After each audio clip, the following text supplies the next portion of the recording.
In 1981, music was getting too clean. Synthesizers were becoming perfect. The industry was racing toward a digital future where every mistake could be erased. But Robert Fripp didn't want perfection. He wanted something dangerous.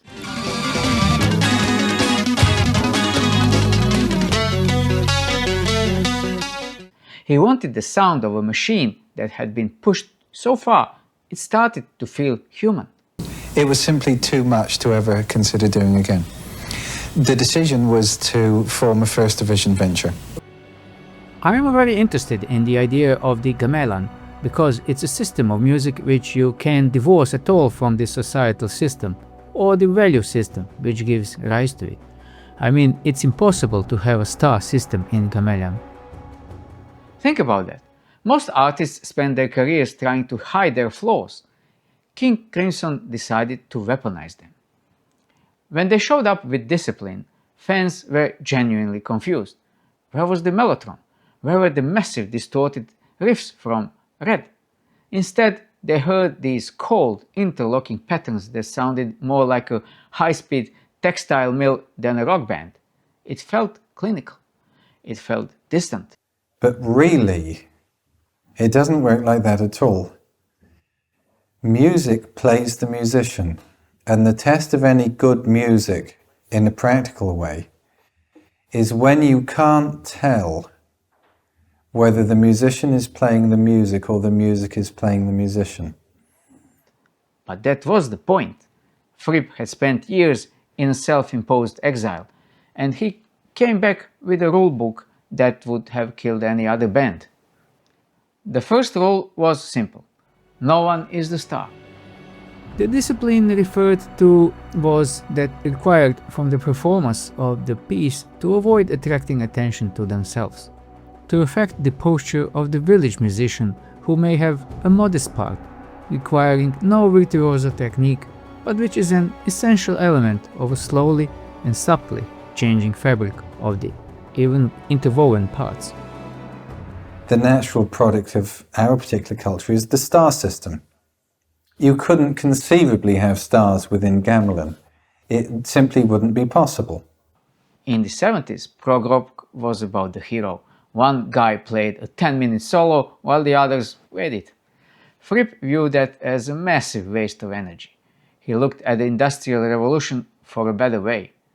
Think of a factory floor. The gears don't take turns leading, they move in sync forever.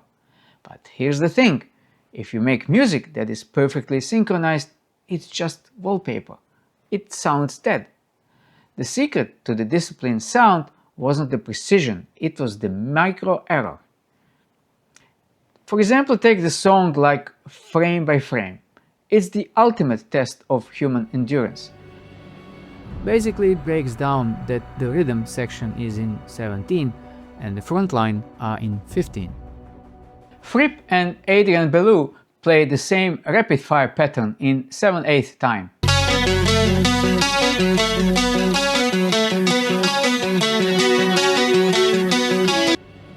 The noise they made was just incredible. I had to keep soloing out the instruments. Okay, that's the stick doing that, and then, oh, Robert's doing that line, and so on. To the untrained ear, it's one instrument, but then Belew does something wrong. Quote wrong.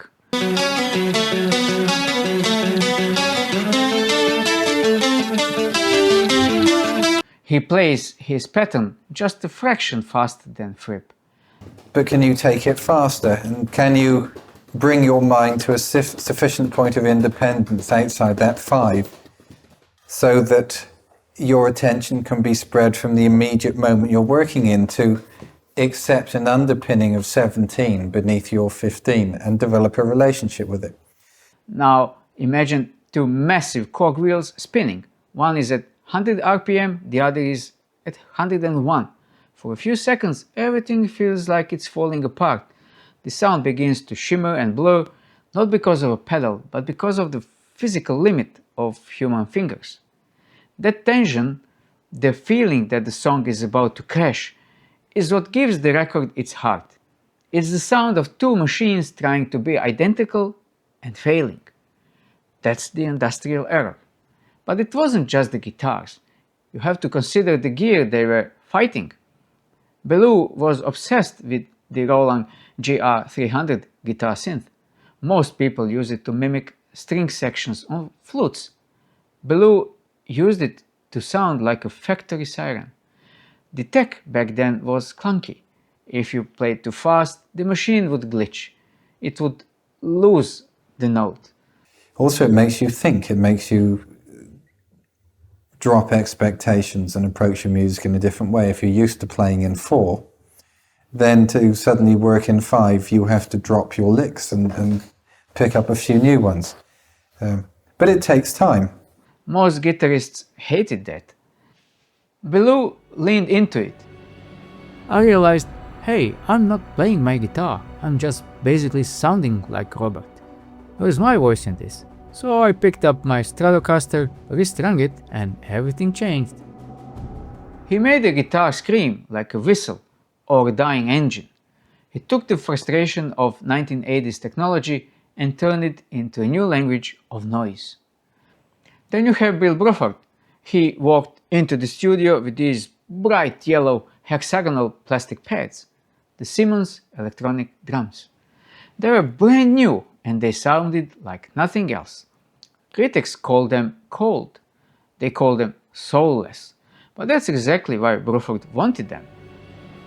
When we were reconvening King Crimson, the group I'm in 1981, the rest of the team were of course getting very involved with guitar synthesis.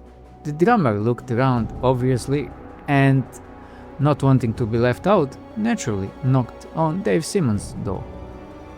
He needed a drum sound that didn't bleed. He wanted a sound as sharp and unforgiving as a metal press. By using these lifeless drums, he actually highlighted the life in the rhythm. When he and Tony Levin locked in, they created a foundation so rigid that any tiny human variation from the guitars felt like an explosion. It was a total system of friction. You had 4 virtuosos trying to act like a single mechanism, but their own humanity kept getting in the way. That's why the record still sounds so fresh. It's not a polished pop product, it's a manifesto. I've set myself the next 3 years, the incline to 1984, to find out if it's possible. And within my own personal life, within the next 12 to 18 months, to remove all barriers and definitions from what my life is, so that work and fun and play and personal friends and people I work with. It proved that you could use the coldness of industry to express the heat of human emotion. King Crimson took the concept of a factory, the monotony, the repetition, the mechanical noise, and they found the soul hidden inside the gears. They showed us that the most beautiful part of any machine isn't when it's running perfectly. It's the moment it starts to vibrate under the pressure of its own speed. So the next time you hear Indiscipline, don't just listen for the melody, listen for the gears, listen for the moment the pattern breaks, because that's where the magic is. Thank you and have a great day. See you in the next video.